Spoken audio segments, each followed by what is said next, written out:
Hello friends, स्वागत है आपका आपके अपने यूट्यूब चैनल में। एंड हम बात कर रहे हैं अधिगम सिद्धांतों की। तो हमने जो है काफ़ी हद तक सिद्धांत कवर कर लिए हैं, व्यवहारवादी सिद्धांत हमने कवर कर लिए हैं और अभी एक दो सिद्धांत बचे हैं। तो आज हम जो बात करने वाले हैं इवान पेट्रोविच पावलोव यानी आईपी पावलोव की हम आज बात करने वाले हैं। इन्हें शास्त्रीय अनुबंधन का जनक कहा जाता है, अनुबंधन का पिता कहा जाता है, क्योंकि सबसे पहले जो है इन्होंने इस पर काम किया था। शास्त्रीय या परंपरागत या क्लासिकल अनुबंधन सिद्धांत इन्होंने दिया था। संबंध प्रत्यावर्तन यानी किसी चीज़ के साथ बॉन्डिंग बनवाना, किसी चीज़ के साथ अनुबंधन करवा देना, किसी चीज़ के साथ इस तरीके से बंधवा देना, वो होता है कि फिर वो यांत्रिक हो जाए। जैसे हम घर में कभी कोई चीज़ अगर कहीं किसी जगह रखते हैं और बहुत टाइम तक वहीं पे रखी जाती है वो चीज़, और कारणवश उस जगह को चेंज कर दिया जाता है, तो उस जगह से हमारा ऐसा अनुबंधन हो जाता है कि हम फिर उस जगह पर वही चीज़ हर बार ढूंढने जाते हैं, चाहे वो चीज़ कहीं और रखी हो। तो वो होता है अनुबंधन। तो आईपी जो पावलोव है, इवान पेट्रोविच पावलोव है, इनको अनुबंधन का जनक कहा जाता है। ये रूसी शरीर शास्त्री थे। शरीर मतलब जो है शरीर का अध्ययन करता है, उसे कहते हैं शरीर शास्त्री। तो ये मनोवैज्ञानिक थे और रूसी शरीर शास्त्री भी थे। 1904 में इन्होंने पाचन क्रिया पर शोध करके निष्कर्ष निकाला और फिर इन्होंने कुत्ते पर शोध किया और पाया कि कुत्ते को जब भोजन दिया जाता है तब उसकी लार में वृद्धि होती है। यानी इन्होंने ये जो प्रयोग है अनुबंधन वाला, क्लासिकल अनुबंधन, ये इन्होंने 1904 में किया था। इन्होंने जो है पाचन क्रिया पे शोध किया था। कुत्ते की जो पैरोटिड ग्रंथि थी उसके अंदर लार निकलती है, उसको ऑपरेट करके इन्होंने वो लार जो है बाहर बर्तन में निकाल कर इन्होंने ये सिद्ध किया था कि भोजन जब दिया जाता है तो कुत्ते को लार आती है, और फिर उस लार का आना इन्होंने घंटी के साथ अनुबंधित कर दिया था। 1904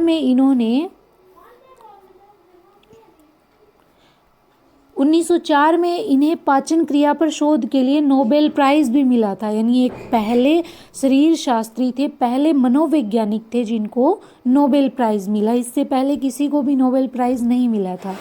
तो इन्होंने जो सिद्धांत दिया उसको अलग अलग नामों से जानते हैं। शास्त्रीय या परंपरागत अनुबंधन, अनुकूलित अनुक्रिया यानी किसी चीज़ के साथ अनुबंधित अनुक्रिया जो होती है, अनुकूलित अनुक्रिया जो होती है उसको बोलते हैं अनुकूलित। किसी चीज़ के साथ बंधी हुई क्रिया किसी चीज़ के साथ जो बंध जाती है क्रिया, यानी वो चीज़ जब होगी तभी वो क्रिया होगी, तो उसको बोलते हैं अनुकूलित क्रिया। प्रतिवादी अनुबंधन, अनुबंधित अनुक्रिया यानी बंधी हुई। ठीक है, तो ये सारे नामों से, और इसके साथ साथ इंग्लिश में क्लासिकल कंडीशनिंग भी कहा जाता है। इस सिद्धांत में कुत्ते पर प्रयोग किया गया, जिसमें कुत्ता अनुक्रिया करता है। यानी कुत्ता क्या करता है इस सिद्धांत में, अनुक्रिया करता है। आपने देखा होगा कुत्ते को जैसे भोजन लाया जाता है तो कुत्ते के मुंह से लार गिरने लग जाती है। वो कुत्ता जो है वो स्वतंत्र नहीं है। क्यों नहीं है? क्योंकि उसको अनुबंधन में बांध दिया गया है। उसको जो पहले भोजन से लार आ रही थी, फिर घंटी के साथ उसको इस तरीके से बांध दिया गया है कि जब घंटी बजेगी तो लार आएगी, तो वो स्वतंत्र नहीं है। ठीक है, इसमें सिर्फ उद्दीपक को लिया गया है, यानी इसमें अनुक्रिया को नहीं देखा गया, इसमें उद्दीपक को देखा गया है कि भोजन से अनुक्रिया हो रही है या फिर घंटी से हो रही है। उद्दीपक को लिया गया और उसी माध्यम से ऑब्जर्वेशन हुई, और भोजन देने पर कुत्ते की लार में वृद्धि होती थी, यह देखा गया। यानी जब जब कुत्ते को भोजन दिया जाता था तब तब कुत्ते की लार में जो है वृद्धि होती थी। इन्होंने इस प्रयोग को 3 चरणों में पूरा किया। तो पहला चरण जो था वो सिंपल था, बिना बंधा हुआ, स्वाभाविक था, नॉर्मल था, नेचुरल था। कैसे था कि जब कुत्ते के सामने भोजन पेश किया गया तो कुत्ते ने लार गिराई, तो ये स्वाभाविक क्रिया है। हमारे सामने अगर भोजन आएगा तो हम भी लार गिराएंगे। अगर हमारे सामने कोई खट्टा पदार्थ आता है तो हमारे मुंह से ऑटोमेटिकली लार गिरने लगती है। तो कुत्ते के साथ भी कुछ वैसा ही हुआ। भोजन जो है वो अनकंडीशनल स्टिमुलस था, मतलब बिना बंधा हुआ, स्वाभाविक नेचुरल उद्दीपक था। और लार कैसी थी? स्वाभाविक अनुक्रिया थी। स्वाभाविक उद्दीपक से होने वाली स्वाभाविक अनुक्रिया, अनकंडीशनल रिस्पॉन्स। ठीक है, ये बंधा हुआ नहीं था, स्वाभाविक था। ठीक है, तो ये इसका फर्स्ट प्रयोग था जिसके अंदर स्वाभाविक उद्दीपक से स्वाभाविक अनुक्रिया हुई, यानी यूसीएस अनकंडीशनल स्टिमुलस से यूसीआर यानी अनकंडीशनल रिस्पॉन्स मिला। ठीक है, फिर इन्होंने सेकंड प्रयोग किया। सेकंड प्रयोग में इन्होंने क्या किया, घंटी बजाई। पहले घंटी बजाने के बाद 5 या 3 सेकंड के बाद इन्होंने भोजन पेश कर दिया। तो घंटी पहले, फिर भोजन और फिर लार। ठीक है, घंटी कैसा उद्दीपक था, अस्वाभाविक उद्दीपक, क्योंकि वो कृत्रिम था, स्वाभाविक नहीं था, नेचुरल नहीं था। ठीक है, कंडीशनल था, बंधा हुआ था, जिसके साथ बॉन्ड बनाना था ना कुत्ते का, तो ये घंटी वही उद्दीपक था। फिर नेचुरल उद्दीपक यानी भोजन दिया गया, स्वाभाविक उद्दीपक अनकंडीशनल स्टिमुलस जिस पे कोई कंडीशन ना हो, और इन दोनों से जो लार आई वो कैसी थी, अनकंडीशनल रेस्पॉन्स, स्वाभाविक अनुक्रिया थी। घंटी दी गई, 5 सेकंड के बाद में भोजन दिया गया, और जो कुत्ते ने लार गिराई वो कैसी थी, वो अनकंडीशनल थी। इस टाइम कुत्ता जो है घंटी के साथ नहीं बंधा हुआ था, उसकी लार जो आई थी वो भोजन को देख के आई थी, घंटी को देख के नहीं आई थी। इसीलिए भोजन स्वाभाविक उद्दीपक था, तो यहाँ पे गिरने वाली लार जो है वो भी स्वाभाविक अनुक्रिया होगी। यहाँ पे भी जो कुत्ता है उसका अनुबंधन बंधा हुआ नहीं था, अनानुबंधित था। कैसा था, अनानुबंधित था, अनकंडीशनल था। फिर बाद में तीसरा प्रयोग किया गया, दूसरे नंबर वाला प्रयोग बार बार दोहराया गया। घंटी, भोजन और कुत्ते की लार, फिर घंटी, फिर भोजन, फिर कुत्ते की लार, फिर घंटी, फिर भोजन, फिर कुत्ते की लार। इस तरीके से कुत्ते को ये पता चल गया जब घंटी बजेगी तब भोजन आएगा। कुत्ते ने ये दिमाग में बिठा लिया कि जब घंटी की आवाज़ आएगी तभी भोजन आएगा। कुत्ते ने ये सोच लिया कि भोजन चाहे कितनी देर भी आए, लेकिन घंटी बजते ही उसकी लार आ जाती, उसका मन जो है भोजन करने के लिए उतावला हो जाता। तो वो इतना ज़्यादा बंध गया इस चीज़ के साथ कि जैसे ही घंटी बजती कुत्ता लार गिरा देता, चाहे भोजन आए चाहे ना आए। ठीक है, तो घंटी कैसा था, कृत्रिम उद्दीपक था, कंडीशनल स्टिमुलस था, भोजन था नहीं, सिर्फ घंटी से लार आ रही थी, तो घंटी कंडीशनल स्टिमुलस था, तो लार भी कैसी है, कंडीशनल रिस्पॉन्स है। घंटी कैसा है, अस्वाभाविक उद्दीपक है, कृत्रिम उद्दीपक है, तो लार भी कैसा है, अस्वाभाविक अनुक्रिया है। ठीक है, ये बंधी हुई है। अब कुत्ता क्या हो चुका है, कुत्ता बंध चुका है घंटी के साथ। अब चाहे उसे भोजन दो चाहे ना दो, जब घंटी बजेगी तब कुत्ते को पता चल गया कि घंटी बजते ही भोजन तो आना ही आना है, तो उसने पहले ही भोजन करने का मूड बना लिया। घंटी बजते ही लार गिरा दी, भोजन का मूड बना लिया। तो इस तरीके से क्या है, घंटी, भोजन और लार, ये जो है एक बॉन्ड बन गया, और फिर भोजन को हटा दिया गया। अकेली घंटी पे ही कुत्ता क्या गिराने लग गया, लार गिराने लग गया। यूसीएस और सीएस को प्रस्तुत करने का निश्चित क्रम होता है। जो अनुबंधन है वो ऐसे ही नहीं बन जाता, उसका एक क्रम होता है।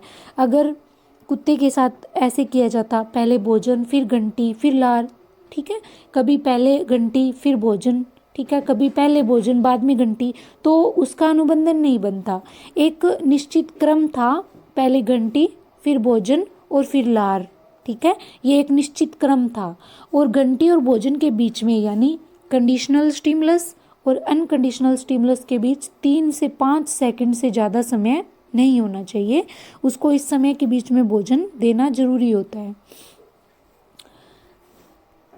अनकंडीशनल स्टिमुलस को कंडीशनल स्टिमुलस से अधिक प्रभावशाली होना चाहिए, यानी कुत्ते को भोजन भरपेट मिलना चाहिए। जो स्वाभाविक उद्दीपक होता है ना, नेचुरल उद्दीपक होता है, उसका प्रभाव कृत्रिम उद्दीपक से ज़्यादा होना चाहिए। अगर कुत्ते का बॉन्ड बनाया था इन्होंने, पावलव ने, तो जो भोजन है ना वो घंटी से ज़्यादा प्रभावशाली था, ज़्यादा प्रभाव डालने वाला था। ठीक है, कोई बाह्य अवरोध नहीं होना चाहिए, किसी भी तरीके से बाहर का कोई अवरोध नहीं होना चाहिए। अगर घंटी बज रही है तो ये नहीं आप घंटी की जगह कोई हॉर्न बजा दोगे या घंटी की जगह कोई और आवाज़ कर दोगे। अगर घंटी के साथ बॉन्ड बनाना है तो घंटी की ही आवाज़ देनी पड़ेगी। अनुबंधन की दशाएं अनुकूल होनी चाहिए, यानी कुत्ता जो है नॉर्मल होना चाहिए, एबनॉर्मल नहीं होना चाहिए, कुत्ता सामान्य होना चाहिए।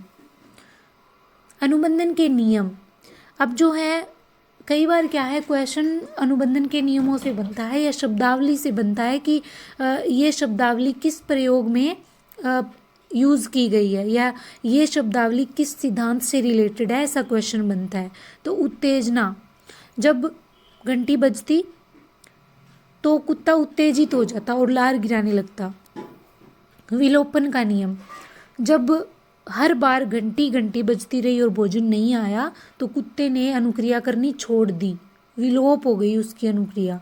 स्वतः पुनर्लाभ, फिर क्या किया गया, कई दिनों के बाद में घंटी देना भी बंद कर दिया गया, भोजन देना भी बंद कर दिया गया और कई दिन के बाद एकदम से घंटी बजाई गई, कुत्ते ने फिर लार गिराई। ठीक है, उसने सोचा कि भाई कई दिनों से घंटी बजी है तो क्या पता इस बार भोजन मिल ही जाए। उद्दीपक सामान्यीकरण, उद्दीपक सामान्यीकरण जो होता है वो ये होता है कि अगर कई बार कुत्ता जो है जो घंटी के साथ बंधा हुआ था, कई बार क्या है घंटी नहीं बजी लेकिन कोई हॉर्न बज गया गाड़ी का, तब भी कुत्ते ने लार गिराई, तो वो होता है उद्दीपक सामान्यीकरण, यानी मिलते जुलते उद्दीपक। तो साइकिल की घंटी बज गई, ठीक है, या फिर कोई दूसरी घंटी बज गई तो कुत्ते ने फिर भी लार गिराई, तो उसने क्या कर लिया, उद्दीपक का सामान्यीकरण कर लिया। फिर क्या है, उद्दीपक विभेदन, प्रयोग में क्या किया गया, घंटी की जगह हॉर्न बजाया गया तो कुत्ते ने अनुक्रिया नहीं की। ठीक है, तो ये था उद्दीपक विभेदन, उसने विभेद कर लिया कि ये वो वाली घंटी नहीं है जिस पे भोजन मिलता है। बाह्य अवरोध, बाह्य अवरोध का मतलब है जब कोई प्रभाव नहीं पड़ता घंटी का कुत्ते पर। क्यों नहीं पड़ता, क्योंकि बाहर से कोई अवरोध होता है, कोई और आवाज़ सुन लेता है कुत्ता, जैसे भोजन देने जब कोई आता तो उसके चप्पलों की आवाज़ सुन लेता है। ठीक है, तो फिर वो अनुक्रिया नहीं करता। कालिक क्रम, जो अनकंडीशनल स्टिमुलस है और कंडीशनल स्टिमुलस है, यानी घंटी और भोजन के बीच में जो कालिक क्रम है वो 3 या 5 सेकंड का होना चाहिए, उससे ज़्यादा नहीं होना चाहिए। ठीक है, इस सिद्धांत का शैक्षिक महत्व क्या है, विद्यार्थियों को पढ़ाते समय विषय वस्तु से संबंधित अनुबंधन कराना चाहिए, यानी विद्यार्थियों को जो उनका पाठ्यक्रम है, जो विषय वस्तु है, उसे इस कदर बांध देना चाहिए कि वो उसे छोड़ ना पाए, वो उसे पढ़े, उसका मन करे पढ़ने के लिए। ठीक है, वो उसका आदी हो जाए, उससे अनुबंधित हो जाए। यदि बच्चों में भय, घृणा, ठीक है, इन दोनों चीज़ों को दूर करना है तो अनुबंधन के द्वारा दूर की जा सकती है। अगर कोई बच्चा किसी चीज़ से डरता है तो उस चीज़ के साथ धीरे धीरे बच्चे का अनुबंधन करा दो, बॉन्डिंग बना दो, तो फिर वो उससे डरना दूर कर बंद हो जाएगा, मतलब उससे वो उस चीज़ से उसको भय लगना ख़त्म हो जाएगा या उस चीज़ से वो घृणा करना छोड़ देगा। जैसे किसी बच्चे को दाल अच्छी नहीं लगती, वो दाल नहीं खाता, दाल से घृणा करता है, तो उसे दाल की नई नई रेसिपीज बना के खिलाई जाए तो वो दाल को पसंद करने लगेगा। ठीक है, तो इस प्रकार अनुबंधन के द्वारा इन चीज़ों को दूर किया जा सकता है। अच्छी आदतों का निर्माण किया जा सकता है, यानी अनुबंधन से बच्चा अगर बुरी आदतों में पड़ा हुआ है तो उसका उस चीज़ के साथ अनुबंधन करवा के उस बुरी आदत को ख़त्म करके अच्छी आदत को बनाया जा सकता है। तो ये जो है IP पावलोव ने अनुबंधन की थ्योरी बताई। ये पहले व्यक्ति थे जिन्होंने अनुबंधन पर काम किया और इनको नोबेल प्राइज़ भी मिला था। तो ये बहुत अच्छा सिद्धांत है, बहुत इम्पोर्टेंट भी है। सबसे बड़ी बात है कि इससे क्वेश्चन बनते हैं और जो 3 प्रयोग किए थे ना उनसे तो बहुत ही बार क्वेश्चन बनते हैं। तो अभी जो है हम नेक्स्ट स्किनर का सिद्धांत पढ़ेंगे, उसके बाद हमारे व्यवहारवादी जो थ्योरीज़ है वो कंप्लीट हो जाएगी। देन हम संज्ञानवादी सिद्धांतों को देखेंगे और उसके बाद जो है इसकी पृष्ठभूमि हमने अधिगम टॉपिक की नहीं देखी, वो हम कंप्लीट करेंगे। ठीक है, फिर उसके बाद नेक्स्ट चैप्टर लेंगे। तो तब तक के लिए वीडियो को शेयर करें, चैनल को सब्सक्राइब करें। और हाँ, आप शेयर नहीं करते, ना ही सब्सक्राइब करते हैं, बस देखते हैं और चले जाते हैं। Please I request you, humble request, okay. Channel को सब्सक्राइब करें, वीडियो को शेयर करें और ये बहुत ही हर एक टेट एग्ज़ाम के लिए आपके लिए बहुत ही कारगर साबित होने वाली हैं। ठीक है, तो कमेंट बॉक्स में कमेंट करिए, चैनल को सब्सक्राइब करिए, शेयर करिए, वीडियो को लाइक करिए और अपना रिव्यू दीजिए। और मिलते हैं नेक्स्ट वीडियो में, तब तक के लिए थैंक यू।